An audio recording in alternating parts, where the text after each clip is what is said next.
All right, and we are back and live on the old soapbox. So we're out here. It's beginning of May, and hope everyone's doing well. It's been a wild ride, and I think kind of jumping right into it here. A few things. One, appreciate some of the feedback on sort of our virtual classes and a lot of that stuff, the stuff we've been trying to add some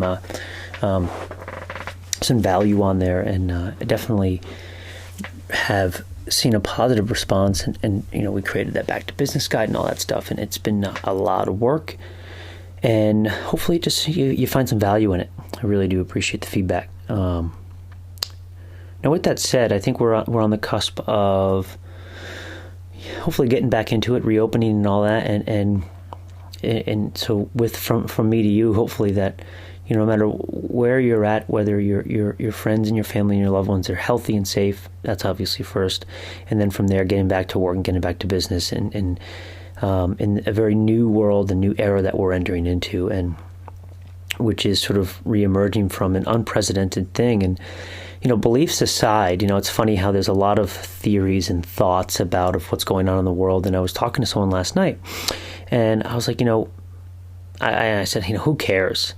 Who cares about anything other than what's actually happening to us? And what I mean by that is, one, for whatever reason, whatever is happening, there are people that are being gravely affected, and that matters, and that's important to understand, have respect and sympathy for, and empathy for, and then from there, the reality is our businesses are closed, and a lot of us are suffering from that too, and from a massive life change. And so I think the reason of why or how or the handling of does not matter. What we need to focus on is what we can do to get at the other side of this. And I just wanted to hop on that little box right there, because I think a lot of us waste our time theorizing or whatever it is, but the reality is that energy is a waste.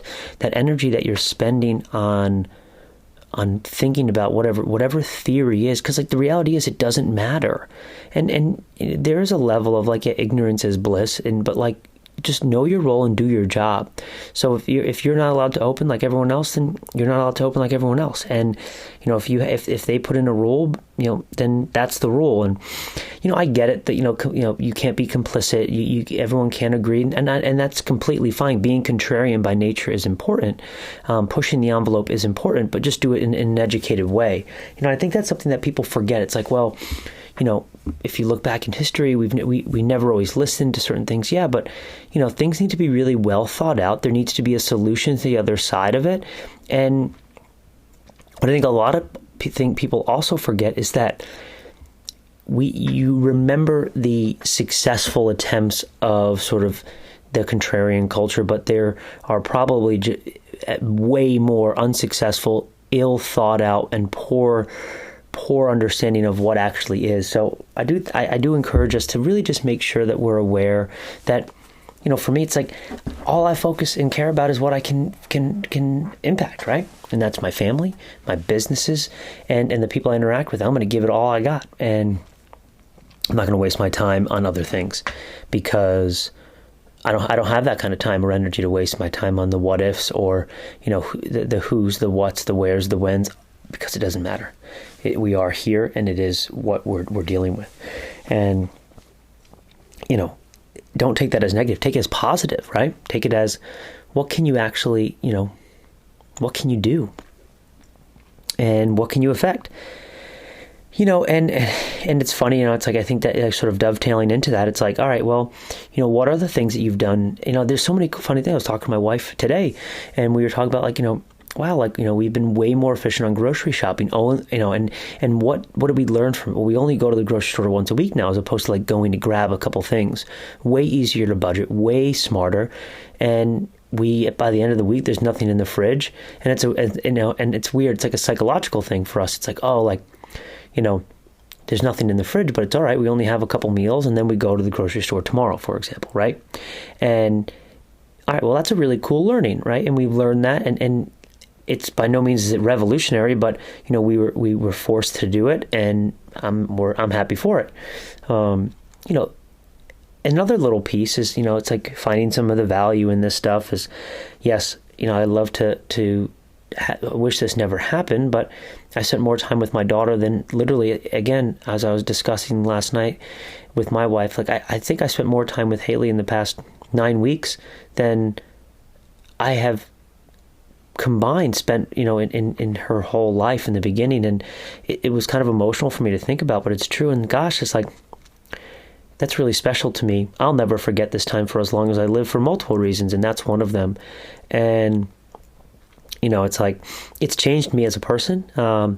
And it's something that has really been, there's been some positive there. It's been exhausting. It's really challenging. This year will challenge all of us. And something that I really wanted to, bounce around on a little soapbox here is another piece of, I guess it's a question I get. And it's a question I get really when it comes down to programming and the hand plan, but it comes, and sometimes I get it when people ask me like about my credentials or my coaching or whatever it might be. And the question is, what separates you from others? Whether it's a program, what separates you as a trainer? I've been interviewing a lot of trainers recently for our panels on the Reebok Home Fitness Hub, which has been awesome. And I'm the moderator, right? So I don't do a lot of talking, where I talk a lot on this. Obviously, it's only me. So it's a really good drill for me. But it's funny because when someone asks you the question, what separates you from others or a specific entity or person or whatever it might be, oftentimes, and sometimes I think what people are looking for is sort of, why are you better than? Why are, and sometimes it's very easy to talk ill about someone else or something else. And I really want to kind of express is that what separates you from someone else? What separates your product, your brand, whatever it might be, from someone else? And that's important to ask yourself that question. For the longest time, I really struggled. And I still struggle with this question, because the humility in me, and hopefully a lot of us are like, gosh, like I often think to myself, like, I'm just a guy, and sometimes I would often think, it's like, I don't know what separates me from other people. That's a really good question. And as a consumer, people want to know why. Like, why would you want to listen to this podcast over another? And I started thinking about things like that. And I'm like, all right, well, cool. I don't think that this podcast is better than another podcast. It's just different. So what separates this from others? Well, there are characteristics that separate it. And what is unique about it? Okay. It doesn't mean you're speaking ill about another program. It doesn't mean you're speaking ill about another person. You're just talking about what separates you. Now, if you're like, well, there's something, and then you list 10 different things and it's identical to something else, well, then now it's like, all right, well, who provides a better product? And at that point, I say, well, I don't know what would separate me. So let's say, for example, let's just take this podcast, for example, because I think it's as neutral as it comes. So, all right, well, there's a podcast that checks all the boxes just like this. It's a 20-minute or under. It's the subjects are varying. This person has similar, credentials and accolades as you, blah, blah, blah, all the same. So what separates you from them? I'm like, well, then my next question would be, well, I don't know if I certainly don't know, right? And what I mean by that is if I haven't done the research. But then my first thing would say is, well, I would, try both.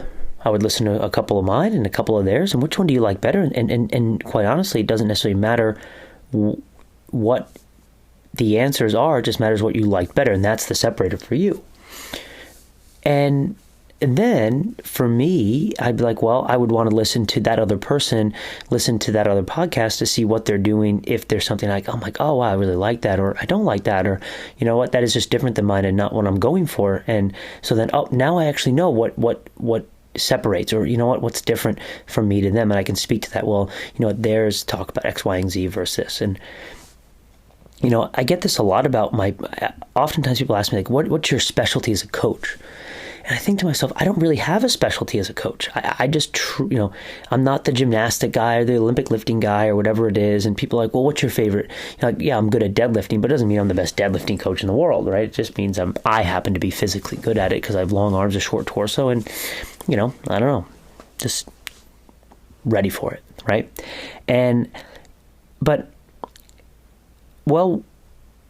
I think back to what I've done in my coaching career and what separates me from others, and I don't think it's from everyone, but I would say, well, my ability has been to master the fundamentals. What does that mean?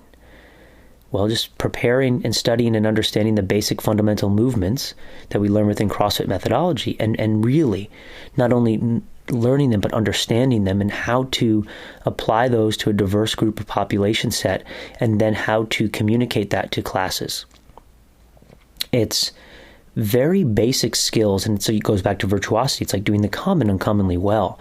And if you were to say what separates me as a coach, I would say that. I don't do anything that is going to, if you were to film it, be like, wow, that's amazing. I think I just try to do very common things uncommonly well because I understand the value of that, right? And I struggle with that because I don't like talking about, like, oh, I'm so good at this, but that's what I learned and that's what I did. And that's how I got to where I am today. And that's why, I feel like I'm a fairly effective coach. And when people ask about the program, what separates the hand plan program from others?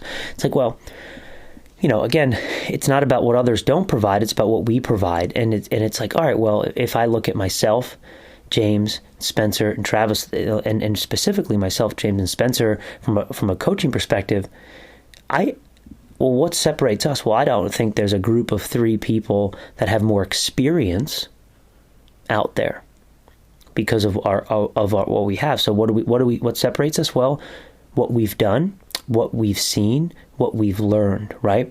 And so, and I've really asked myself that. So, and then how does that translate to the product? Well, it comes out in our understanding and how we can deliver to you what we believe is the best program out there, if that's something you want. And that's key.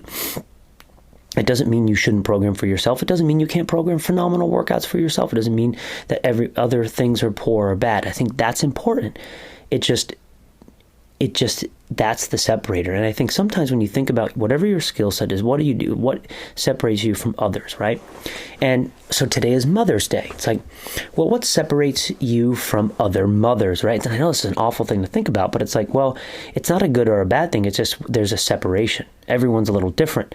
And that's the beauty of this. So think about that. And that really helps you understand who you are, but also maybe who you're not. And understanding what you're not, who you're not, what your product is not, is something that can really be beneficial in understanding of who to communicate with and what you're going to do and how you're going to bring your family up or whatever it might be. And it's this understanding of oneself. And, and I know we're going down a rabbit hole here, but this matters from a coaching perspective. This matters from a marketing perspective. So I'll start with coaching. It's like, all right, well, my style of coaching will be very different than other people because my style is very basic, very simple, and I don't but I'm also comfortable, which means I'm corny because I have corny humor and I goof around a little bit, but I'm not super militant, but I'm also not like this goofy clown. I'm somewhere in between, and everyone's going to have a different feel and style. And so like, well, why would you want to take my class? Well, my goal is to, it just goes back to these simple, these doctrines that we've talked about. We educate, inspire, and entertain. We want to have fun. I want to get you better. And I want to inspire you to work harder. I want to give you an experience that I would want. I love to work out. I want you to feel that. I also like to get better. And so I want you to have that too. But you know what? It's you got to have fun. Yes, but also you got to hurt a little bit. And I really love that about CrossFit is that I'm going to push you. I'm going to make you uncomfortable because I respect that, and that's what I would want. And that's what my class would look like. And someone else's class might be a little different, and that's okay. And the reason why I'm going down this soapbox is because it's important to understand what makes you different. What is your differentiator? What is your separator? It doesn't mean that others that differentiator means others are bad or whatever it is. It talks to who you are. And this is something that we as a society, I believe, need to get better at, is understanding that, one, people are different. Great. People are better than you in certain things, and it's okay. And that's the beauty of this world. And we don't need to be so soft to think that like everyone's is the best. No, they're not. Oh, that everyone's good at. No, like they're not good. And that's okay if that's okay. Like, doesn't mean they're a bad person. They're just not good at that. It's like, I'm not good at drawing. I'm not. So don't lie to me about it, right? I can get better at it, right? So like my handwriting, I've been working on my handwriting. I'm really bad at it, but I can get better at it. But by no means is it a strength. I can still pull up that weakness though. So if someone tells me my handwriting's bad, I'm going to get better at it, right? Is that a differentiator for me? No. Potentially it is a differentiator in a negative column, right? Which means I need to get better at that. So look at that look at what other people separate themselves with, and maybe learn from that to bring up your entire game, right?